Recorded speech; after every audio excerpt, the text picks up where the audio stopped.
À toutes et à tous, bonjour. Ndeketeyo, il y a à boire et à manger dans le faux marabout. La Tribune ce matin nous livre une étude et titre sur le dos des enfants. Les faux marabouts gagnent 2 milliards 280 millions de francs CFA par mois. De quoi dire wow, car mon confrère El Hassan Sall de la Tribune explique que le business des enfants de la rue est tellement florissant qu'il ne sera pas facile, alors là pas du tout facile, d'y mettre un terme. Qu'à cela ne tienne, Birima, le biétiste de la Tribune, parle de sévir à tout prix. Et pour ce faire, le mouvement arc-en-ciel de Mamadou Dieng approuve certes l'interdiction de la mendicité aux enfants mineurs, mais demande aux leaders d'opinion de ne pas politiser la mesure, souligne la Tribune dans ses colonnes. À la une du Populaire, on peut lire une école primaire incendiée pour sauver les Dara. Conséquence, la scolarisation des enfants perturbés à Boudouk dans le département de Bunkiling, révèle le Populaire. Au journal du groupe Comme c'est d'expliquer que c'est en pleine nuit que des gens du village ont incendié l'école constituée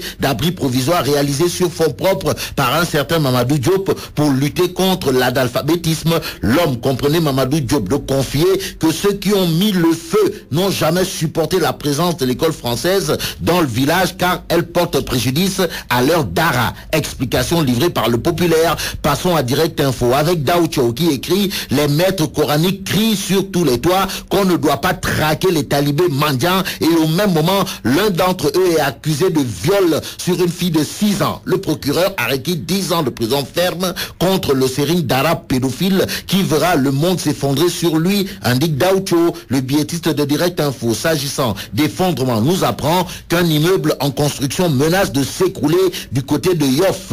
Bon, Yoff Djamalaï chez Mamli Mamoulaï, Direct Info affiche à sa une un immeuble R+5 menace de tomber. Conséquence de cette menace, les riverains perdent le sommeil, écrit Direct Info. Des infos sur un autre site des Lai Matar sont livrées par Libération. Le journal parle de recrudescence des agressions et cambriolages en indiquant le quartier de Cambérène 2 lance un appel au secours. En attendant la réaction du général Paté Sek pour une traque contre les Sambaboui et Samba Sourabali ayant élu domicile à Cambérène 2. Libération parle d'achat d'engrais pour la campagne agricole 2012. Alors, 17 milliards dans le vent, c'est l'interrogation qui barre la une de Libération dans les colonnes du journal. On retient tout simplement que les histoires de rupture, de gestion sobre et vertueuse, chantonnées ça et là, sont à multiplier par 0. Bref, le quotidien reparle de l'affaire des produits phytosanitaires en indiquant une jonction des deux enquêtes de la DIC et la section recherche qui dépose son rapport aujourd'hui. À ce sujet, l'étau se resserre autour de Aïda Ndiong,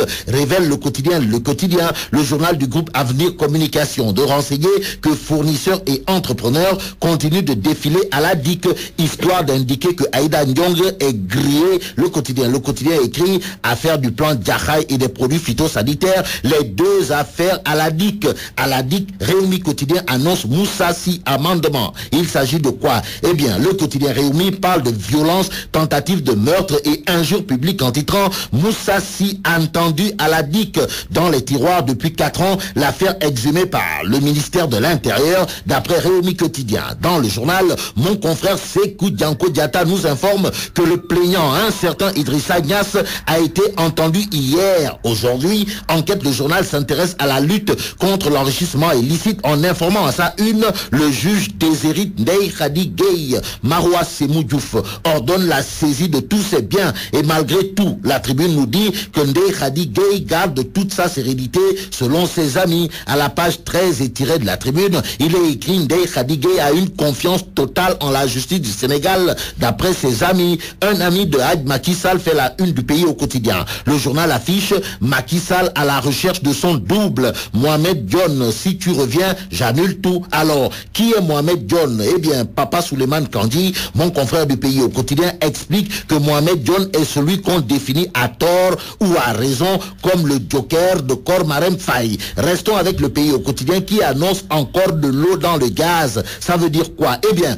que la pénurie de gaz est de retour, écrit cette fois Abdoulaziz Seck du Pays au quotidien. Mon confrère de noter au passage que l'État doit 12 milliards Kobet à la SAR, ce qui pousse le biétiste du Pays au quotidien d'indiquer la tentation du feu, car à un battement d'aile de la célébration du premier anniversaire de l'accession de Macky Sall au pouvoir, on ne peut pas dire que les vents sont favorables au 4e président du Sénégal.